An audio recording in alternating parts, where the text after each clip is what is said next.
नमस्कारम सद्गुरु। क्या आप हमें बता सकते हैं कि हम अपनी मेमोरी पावर कैसे बढ़ा सकते हैं और परीक्षा के डर से कैसे छुटकारा पा सकते हैं? परीक्षा का डर? ओह, आप सही आदमी से पूछ रहे हैं।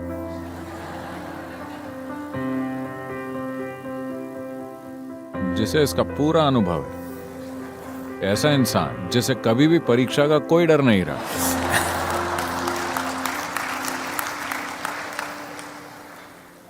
मेरे पिता की सबसे बड़ी चिंता यही थी कि मुझे परीक्षा का कोई डर नहीं था। वो कहते इस लड़के को डर ही नहीं लगता, इसका क्या करें।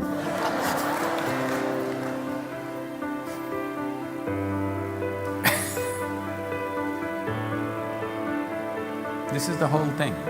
यही पूरी बात है।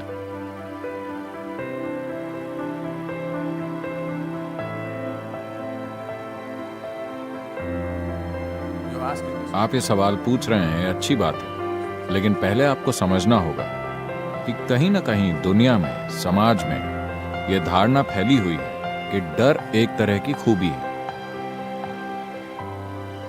डर कोई खूबी नहीं है। डर आपको सबसे बदसूरत प्राणी बना देता है।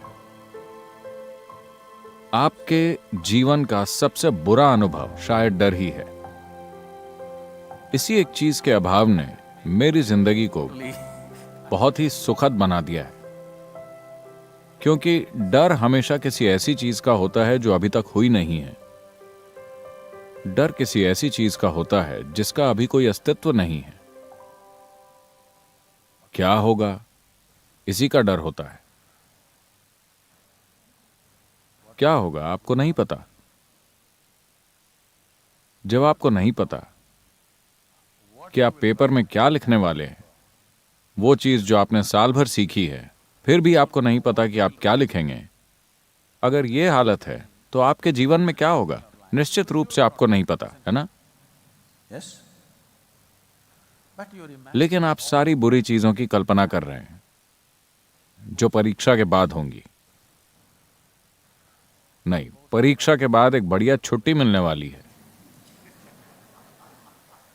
Yes. फिर एक दिन आएगा जब रिजल्ट अनाउंस होंगे। My 10th standard exam. मैं अपनी 10वीं की परीक्षा का रिजल्ट देखने नहीं गया। मैं अपनी 12वीं की परीक्षा का रिजल्ट देखने नहीं गया। बाद में कोई जाकर, मेरा परिवार उबल रहा था, आज रिजल्ट है, तुम क्या कर रहे हो? मुझे क्या करना चाहिए? Then they will tell somebody. फिर वो अपने किसी परिचित को बताते और उन्होंने जाकर देखा होगा कि रिजल्ट का क्या हुआ। Well, somehow. मैं किसी तरह से पास हो गया। Now the thing is just this. अब बात बस ये है कि आप स्कूल कुछ सीखने जा रहे हैं या आप स्कूल कुछ साबित करने के लिए जा रहे हैं। आपको ये फैसला करना होगा, हर किसी को करना होगा। आप आश्रम आए हैं कुछ जानने के लिए या कुछ साबित करने के लिए, आपको यह तय करना होगा। अगर आप किसी जगह खुद को साबित करने के लिए जाते हैं तो बीमारी बैठ जाएगी। असफलता और सफलता की बीमारी आपके अंदर बैठ जाएगी। वो इंसान जो सीखना चाहता है, उसके लिए न तो कोई असफलता होती है न कोई सफलता होती है। बात केवल कोशिश की होती है। किसी को एक दिन में समझ में आ जाता है, मुझे 10 दिन लग सकते हैं, और किसी को 100 दिन लग सकते हैं। ये बस कोशिश करने की बात है। अगर आपकी दिलचस्पी सीखने में है तो कोशिश करना भी एक सीख है। लगातार कोशिश करने के काबिल होना भी अपने आप में एक बहुत बड़ी सीख है ना? तो कुछ साबित करने की कोशिश मत कीजिए। अपनी याददाश्त को सुधारने की कोशिश न करें। Please. आप स्कूल किसी बेकार चीज को याद करने के लिए नहीं गए, बल्कि कुछ सीखने के लिए गए हैं। अपने जीवन के क्षितिज का विस्तार करने के लिए गए हैं और अपने चारों ओर के इस अस्तित्व के बारे में कुछ जानने और समझने के लिए गए हैं। विज्ञान यही है, गणित यही है, सब कुछ यही है। आज आप जो पढ़ रहे हैं वो कोई विषय नहीं है, वो जीवन के अलग अलग हिस्से हैं। शायद इसे बहुत ही नीरस तरीके से पेश किया गया है, मगर फिर भी वो जीवन है। Yes? Whether you study. चाहे आप फिजिक्स पढ़ें या केमिस्ट्री या बायोलॉजी या सोशल साइंस या ज्योग्राफी, आप ऐसी चीजें सीख रहे हैं जो आपके जीवन के दायरे को बेहतर बना सकती है। आपको इसे सीखना होगा। अगर इसे रट लेते हैं तो ये किसी भी रूप से आपके जीवन को रूपांतरित नहीं करेगा। It will not transform your life in any way. तो आप वहां सीखने गए हैं, अगर आपने सीख लिया है तो क्या दिक्कत है? आपको जो आता है आप लिखिए, आपको जो नहीं आता आप पड़ोसी से कॉपी करने वाले हैं। मैं उन चीज़ों के बारे में बात नहीं करूंगा क्योंकि शायद इन दिनों कई टीचर्स भी ऐसे कामों को बढ़ावा दे रहे हैं।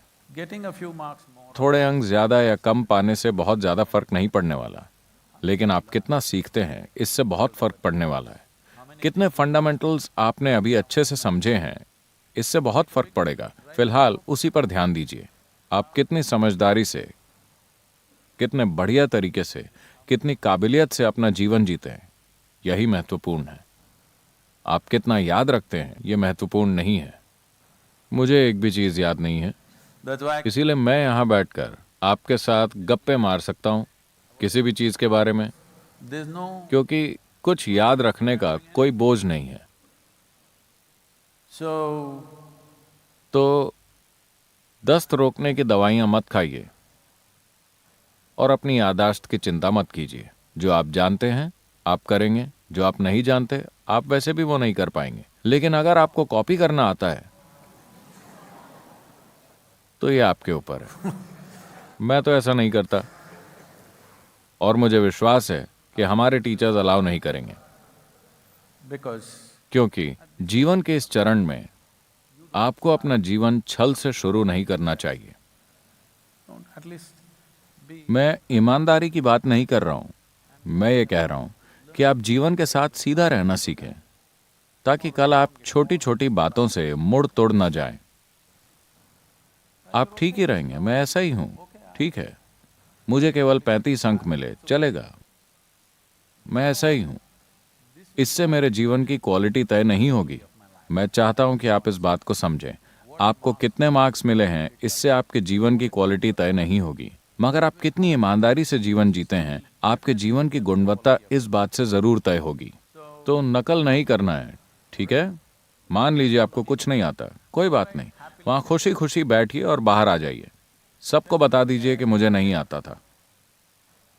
थोड़ा योग कीजिए, आपका जीवन लंबा हो जाएगा और आप एक और साल ले सकते हैं।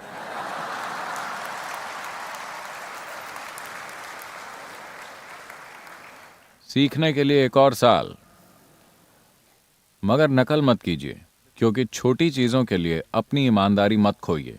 ये मामूली चीजें हैं, इन छोटी चीजों के लिए अपनी ईमानदारी मत खोइए, वरना कल जब आपके सामने बड़ी चीजें आएंगी तो आप उनका सामना नहीं कर पाएंगे।